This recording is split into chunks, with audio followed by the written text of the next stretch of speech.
Hola a todos, bienvenidos a una nueva clase de Derecho Societario. En esta oportunidad vamos a desarrollar el primer punto de la unidad número 21. Dicha unidad se titula Otras figuras asociativas de naturaleza societaria y contractual. El derecho de asociarse surge del artículo 14 de nuestra Constitución Nacional. Nosotros vamos a adentrarnos en 4 figuras asociativas: las asociaciones civiles, las simples asociaciones, las fundaciones y las mutuales. ¿Qué tienen en común? En primer lugar, vamos a decir que son personas jurídicas privadas, porque así se regula en el artículo 148 del Código Civil y Comercial, en los incisos B, C, D y F. Y en segundo lugar, comparten la no finalidad de lucro.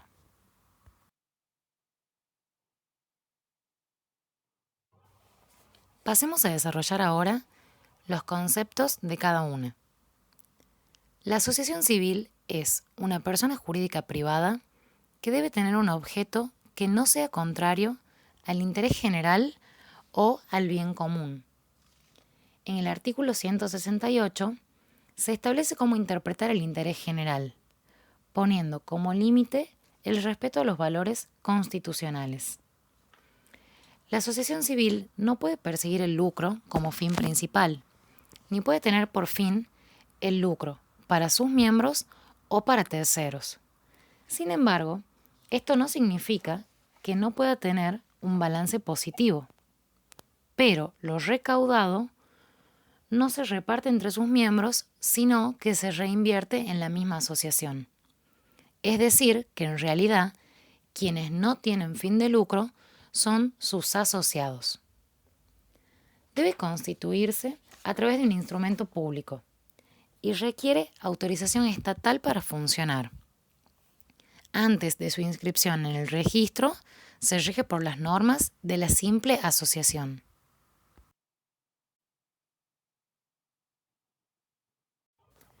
La simple asociación es una persona jurídica privada constituida para realizar actividades que tienden al bien común. Es muy similar a la asociación civil, pero de constitución más sencilla, ya que en este caso el acto constitutivo puede otorgarse por instrumento público o por instrumento privado con firmas certificadas y no requiere autorización estatal para funcionar. Por supuesto que también comparte la no finalidad de lucro.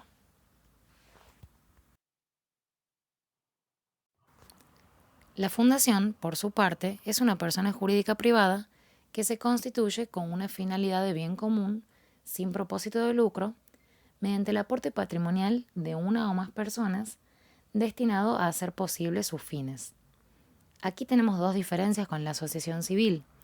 En primer lugar, vamos a hablar del aporte patrimonial, a diferencia de la contribución periódica que se realiza en las asociaciones civiles. Y por otro lado, nos habla de una o más personas. Es por esto que decimos que la fundación es el germen de la SAU, ya que permite su constitución a través de un único fundador. La misma debe constituirse por instrumento público y también requiere autorización estatal para funcionar.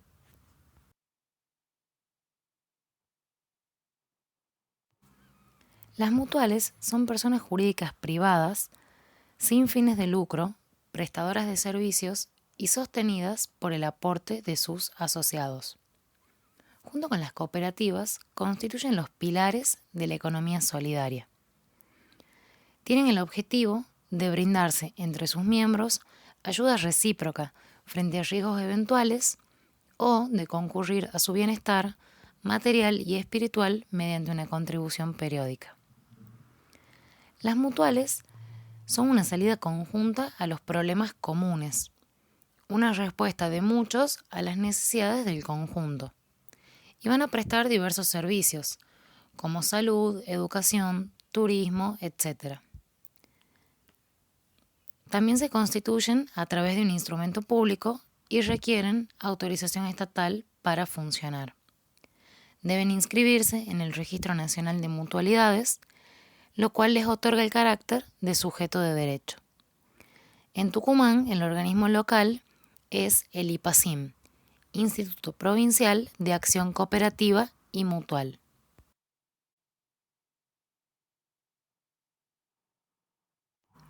Ahora que ya conceptualizamos estas 4 personas jurídicas, vamos a ver dónde se encuentra regulada cada una y vamos a citar algunos ejemplos de las mismas.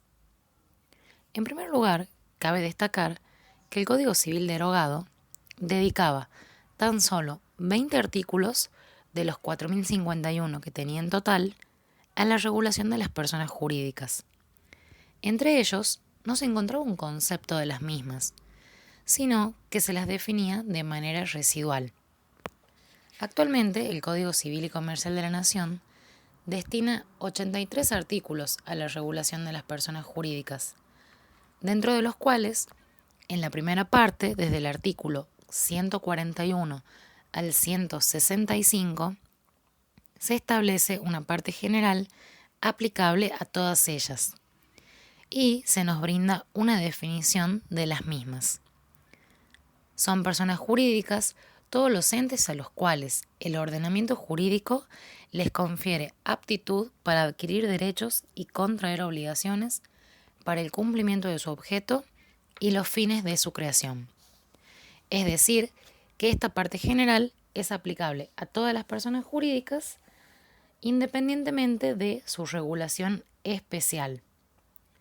En cuanto a las 3 primeras, asociaciones civiles, simples asociaciones y fundaciones, encuentran su regulación especial también en el Código Civil y Comercial, a diferencia de las mutuales que poseen una ley especial. Las asociaciones civiles se encuentran reguladas desde el artículo 168 al 186 del Código Civil y Comercial. Ejemplos.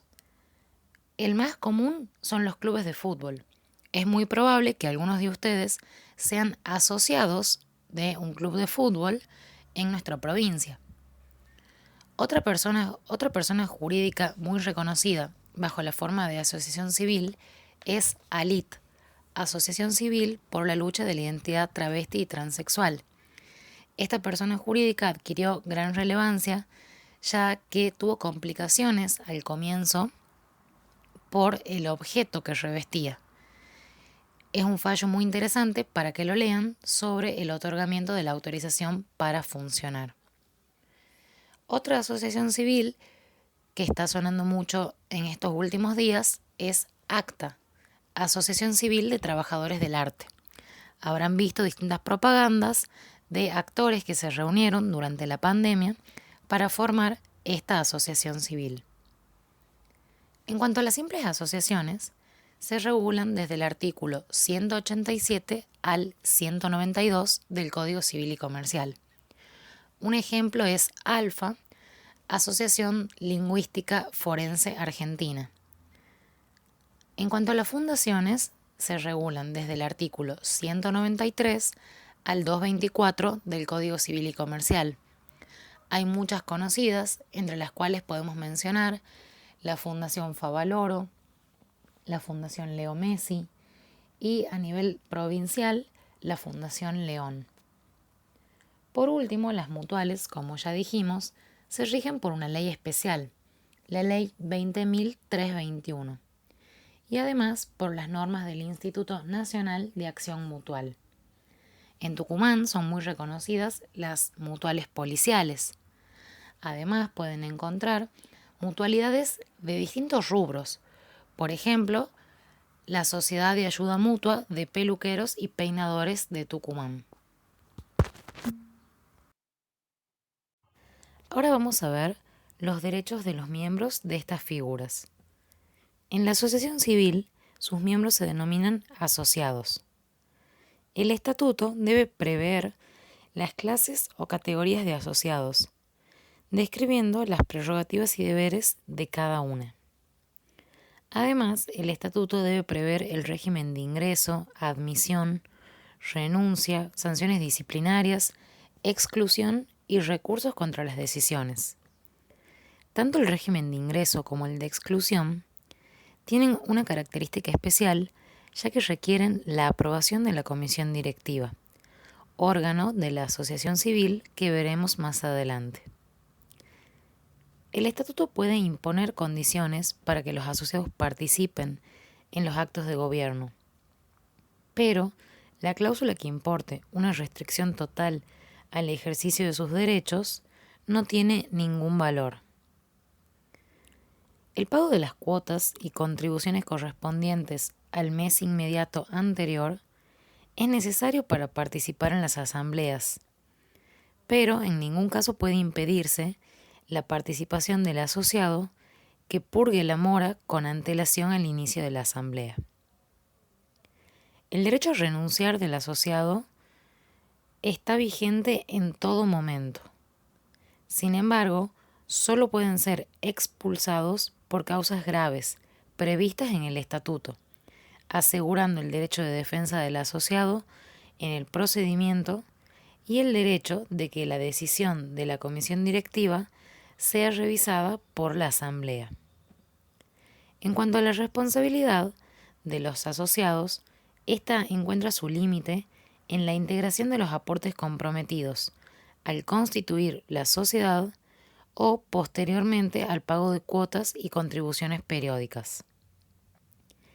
El artículo 182 establece la intransmisibilidad de la calidad de asociado. En cuanto a las simples asociaciones, el artículo 188 establece un reenvío a las normas de las asociaciones civiles.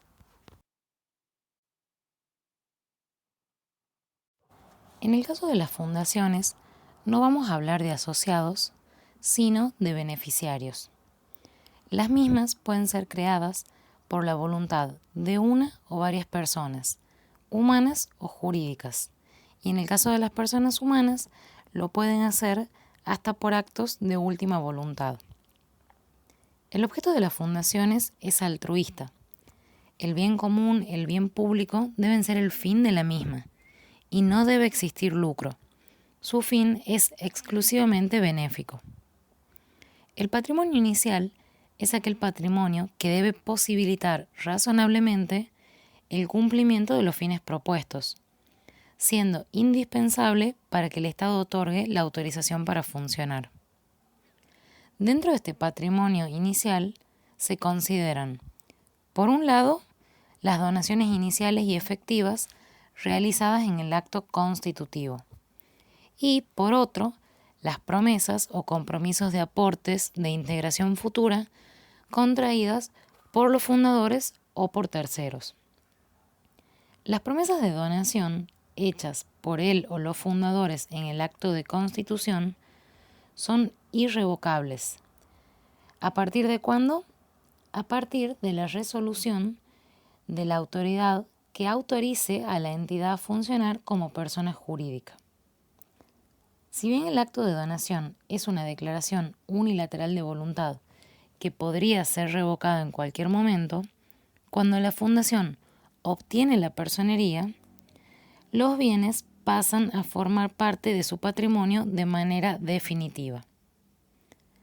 En el caso de fallecimiento del deudor, antes de finalizada la constitución de la fundación, debemos mencionar que los herederos no pueden contrariar su voluntad.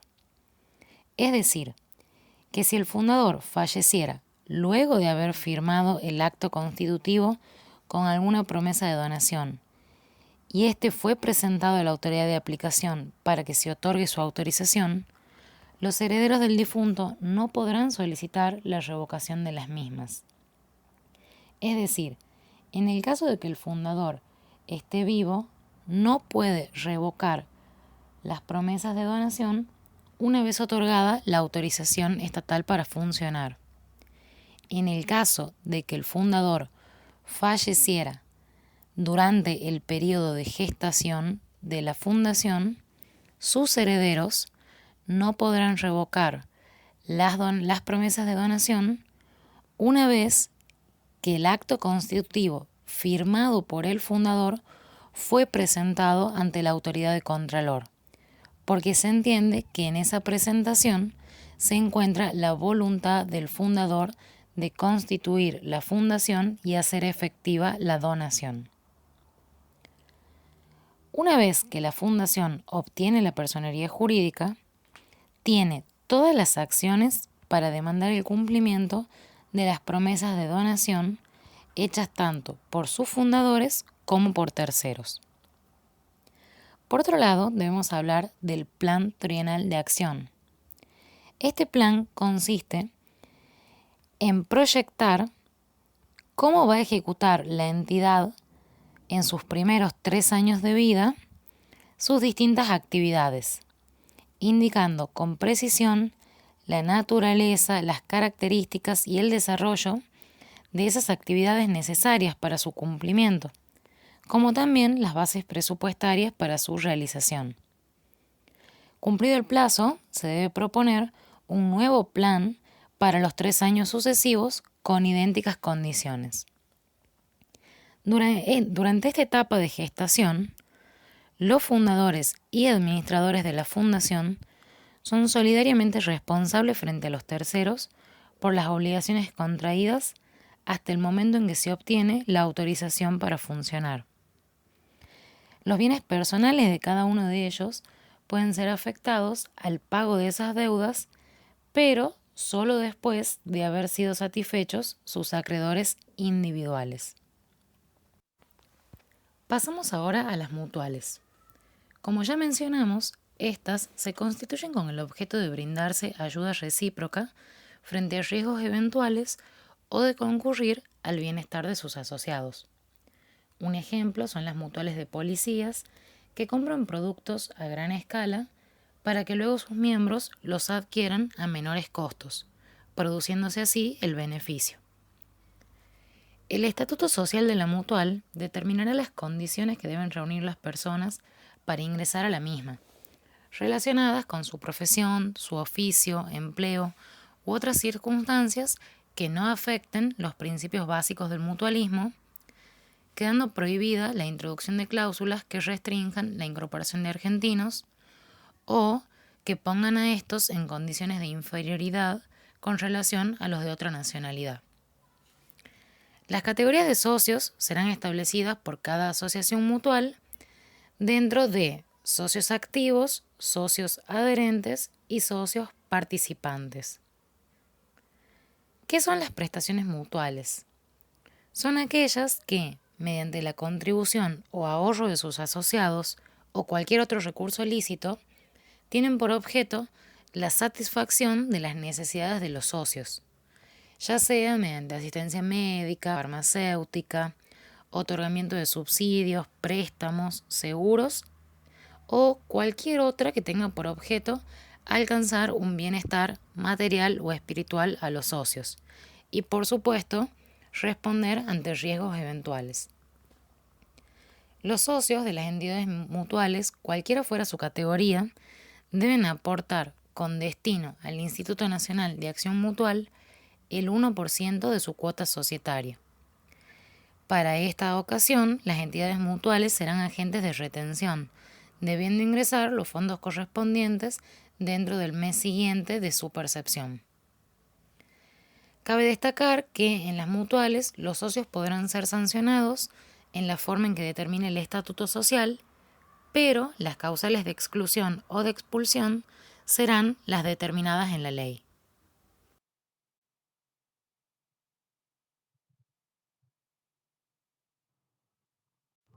La parte general aplicable a todas las personas jurídicas establece que el estatuto debe contener normas sobre el gobierno, la administración y representación y, si la ley lo exige, sobre la fiscalización interna de la persona jurídica. Además, nos establece que los administradores deben obrar con lealtad y diligencia, parámetro que ya vimos en la Ley 19.550 de manera específica en su artículo 59, aplicable a las sociedades, que se repite de manera genérica en el Código Civil y Comercial para todas las personas jurídicas, estableciendo que los administradores no pueden perseguir ni favorecer intereses contrarios a los del ente y si en determinada operación los tuvieran, por sí o por interpósita persona, deben hacerlo saber a los demás miembros y abstenerse de cualquier intervención. En cuanto a la responsabilidad de los administradores, se establece que deberán responder en forma ilimitada y solidaria frente a la persona jurídica, sus miembros y terceros, por los daños causados por su culpa en el ejercicio o con ocasión de sus funciones por acción o por omisión. Y por último, se regula la forma de proceder en caso de mal desempeño del administrador y las distintas posibilidades de reorganización societaria.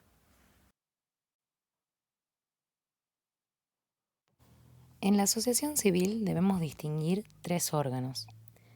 La administración se encuentra a cargo de la comisión directiva. El órgano de gobierno será la asamblea. Y el órgano de fiscalización puede conformarse a través de una comisión revisora de cuentas. La comisión directiva debe estar integrada por asociados. El derecho de los mismos a participar en la comisión directiva no puede estar restringido abusivamente. El estatuto debe prever los cargos de presidente, secretario y tesorero, siendo los demás miembros vocales. Todos los miembros titulares de la comisión directiva se denominan directivos. Por su parte, la asamblea estará a cargo de los actos de gobierno y es necesario que los asociados estén al día con el pago de sus cuotas para participar de las mismas. La fiscalización privada puede estar a cargo de uno o más revisores de cuentas, pero en las asociaciones de más de 100 asociados, la comisión revisora de cuentas será obligatoria. Los integrantes del órgano de fiscalización no pueden ser al mismo tiempo integrantes de la comisión directiva, ni certificantes de los estados contables. En el acto constitutivo se deberán designar los integrantes de la primera comisión directiva y del primer órgano de fiscalización. Por último, debemos recordar que las asociaciones civiles requieren autorización estatal para funcionar y quedarán sujetas a control permanente de la autoridad competente, nacional o local, según corresponda.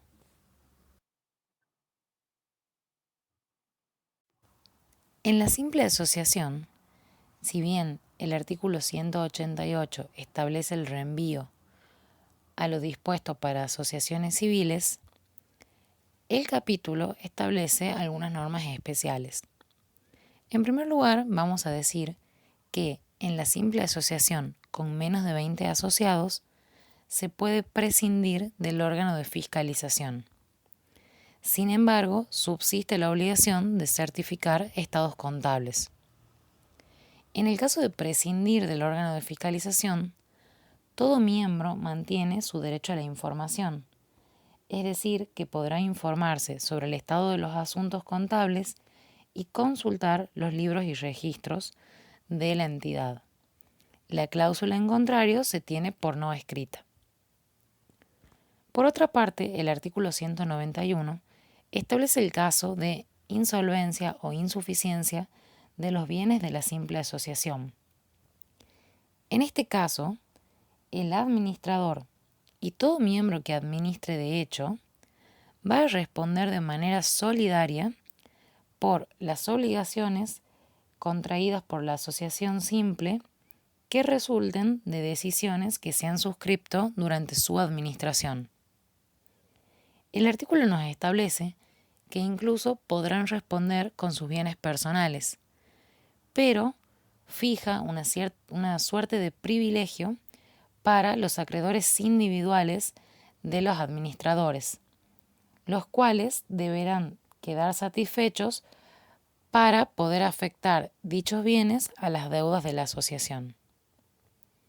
En cuanto al resto de los miembros que no pertenezcan al órgano de administración, tendrán responsabilidad limitada a su contribución prometida o a las cuotas impagas. Las fundaciones poseen un solo órgano de gobierno y administración, denominado Consejo de Administración, el cual debe estar integrado como mínimo por 3 personas humanas. La norma establece la posibilidad de que los fundadores se reserven por disposición expresa en el estatuto la facultad de ocupar cargos en el Consejo de Administración y o designar los consejeros cuando se produzca el vencimiento de los plazos o la vacancia de alguno de ellos. Asimismo, la designación de los miembros del Consejo de Administración puede ser conferida a instituciones públicas o a entidades privadas sin fines de lucro. Sus miembros podrán ser permanentes o temporarios. Y el cargo es honorario. Se encuentran impedidos de percibir remuneraciones por su ejercicio, excepto el reembolso de los gastos en los que incurran. El estatuto deberá establecer un régimen de reuniones ordinarias y extraordinarias y el procedimiento de convocatoria. Los integrantes del Consejo de Administración se rigen respecto de sus derechos y obligaciones por la ley, las normas reglamentarias en vigor, los estatutos y subsidiariamente por las reglas del mandato. En caso de violación, a cualquiera de estas son pasibles de acción de responsabilidad que pueden promover tanto la fundación como la autoridad de contralor. También debemos aclarar que todo contrato entre la fundación y los fundadores o sus herederos, con excepción de las donaciones que se hagan a favor de la fundación, debe ser sometido a la aprobación de la autoridad de contralor y no va a tener eficacia sin dicha aprobación. En cuanto al destino de los ingresos de la fundación, deben ser la mayor parte de sus ingresos al cumplimiento de sus fines. La acumulación de fondos solo puede llevarse a cabo con objetivos precisos y debe informarse a la autoridad de contralor en forma clara y concreta sobre esos objetivos. De igual forma, debe avisar a la autoridad de contralor la realización de gastos que importen una disminución apreciable del patrimonio. Este Consejo de Administración puede, además, delegar funciones en un comité ejecutivo. Estos son los dos únicos órganos que prevé el Código Civil y Comercial de la Nación para las fundaciones. El comité ejecutivo llevará a cabo las funciones de las facultades delegadas y sus funciones se realizarán entre los periodos de reunión del Consejo. Este órgano rinde cuentas al Consejo y puede estar conformado por miembros del Consejo de Administración o por terceros, siendo siempre una extensión de aquel.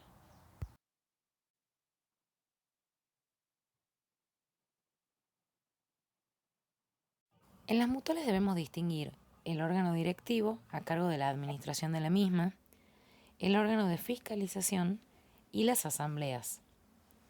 Los miembros del órgano directivo y del órgano de fiscalización serán solidariamente responsables del manejo e inversión de fondos sociales y de la gestión administrativa durante el término de su mandato y ejercicio de sus funciones, con la excepción de que exista una constancia fehaciente de oposición de alguno de estos miembros en el acto que perjudique a la mutual. La ley nos establece las incompatibilidades para ejercer estos cargos, la duración de los mismos y ciertas atribuciones y deberes más allá de los previstos en el estatuto. La asamblea, por su parte, podrá ser ordinaria o extraordinaria y tendrá que llevar adelante un padrón de asociados en el cual quede constancia de quiénes son los habilitados para intervenir en la asamblea y en las elecciones. Este debe ponerse a disposición de los mismos con 30 días de anticipación a la realización de la asamblea. También con 30 días de anticipación debe realizarse la convocatoria con la publicación del orden del día en el boletín oficial o en uno de los diarios de mayor circulación. En cuanto a la disolución y liquidación, podemos ir a la parte general del código aplicable a todas las personas jurídicas. el artículo 163 establece las causales que ustedes ven en pantalla. También se regula el instituto de la prórroga, que permite que el plazo determinado de duración de las personas jurídicas pueda ser prorrogado por decisión de sus miembros y presentación ante la autoridad de Contralor antes del vencimiento del plazo. Por otro lado, como también vimos en la primera parte de la materia, existe la posibilidad de reconducción, mientras no haya concluido su liquidación, por decisión de los miembros, adoptada por unanimidad o por la mayoría establecida por la ley o el estatuto, siempre que la causal de disolución pueda ser removida por decisión de los miembros o en virtud de la ley.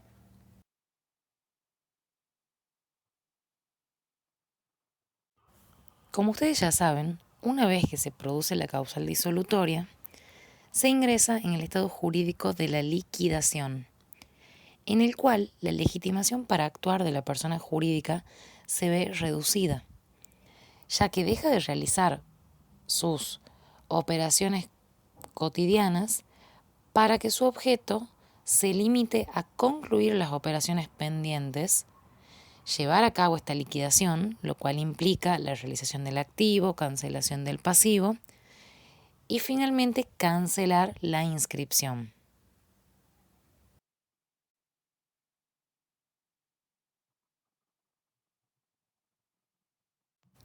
Por último, ¿cuál es el destino de los bienes y del remanente, si lo hay, en las personas jurídicas desarrolladas en esta clase? Aquí encontramos una diferencia sustancial con las sociedades, en las cuales, de existir remanente, se distribuye entre sus socios en la forma establecida por el estatuto o la ley. En las figuras desarrolladas hoy, no se va a distribuir entre los asociados porque esto tiene una relación directa con la no finalidad de lucro. En la asociación civil, si bien dijimos que puede tener un balance positivo, lo recaudado no se reparte entre sus miembros, sino que se reinvierte. Es decir, que los asociados son los que no pueden tener el lucro como fin. Y en caso de liquidación, el destino de sus bienes será el previsto en el estatuto o, en caso de silencio, se destinará a otra asociación civil domiciliada en la República con un objeto igual o similar al de la liquidada. De forma idéntica sucede en la simple asociación. En el caso de la fundación, el destino de sus bienes será a una entidad de carácter público o a una persona jurídica privada, pero siempre que su objeto sea de utilidad pública o de bien común. Y por último, en la mutual, el destino será el previsto en el estatuto o al Instituto Nacional de Acción Mutual.